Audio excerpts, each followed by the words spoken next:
19 April থেকে 1 June ভারতের 18তম লোকসভা নির্বাচনের 7 দফায় 47 দিন ধরে দেশটির প্রায় 65 কোটি ভোটার প্রয়োগ করেছেন গণতান্ত্রিক অধিকার। 55 লাখ ইভিএমে বন্দী সেই গণরায় জানা যাবে মঙ্গলবার।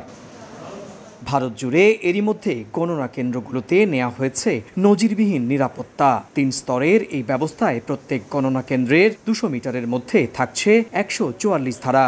আকাশে ড্রোন, কেন্দ্রের ভেতর ও বাইরে থাকছে পর্যাপ্ত সংখ্যক সিসি ক্যামেরার নজরদারি। কেন্দ্রীয় বাহিনীর পাশাপাশি থাকছে রাজ্য পুলিশ ও নির্বাচন কমিশনের পর্যবেক্ষণ দল।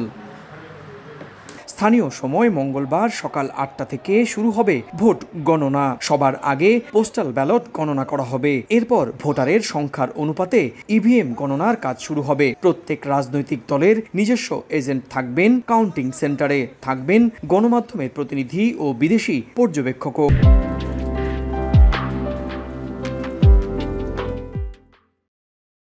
দেশটির অন্যতম দীর্ঘ নির্বাচন প্রক্রিয়ায় এবার 6টি সর্বভারতীয় রাজনৈতিক দল ছাড়াও 2500-এরও মতো প্রাদেশিক রাজনৈতিক দল নিজস্ব প্রতীকে লড়েছেন। নির্বাচনী যুদ্ধে সামিল হয়েছেন প্রায় 14,000 প্রার্থী। মঙ্গলবার একইভাবে জানা যাবে অন্ধ্রপ্রদেশ ও উড়িষ্যার বিধানসভার ফলাফলও।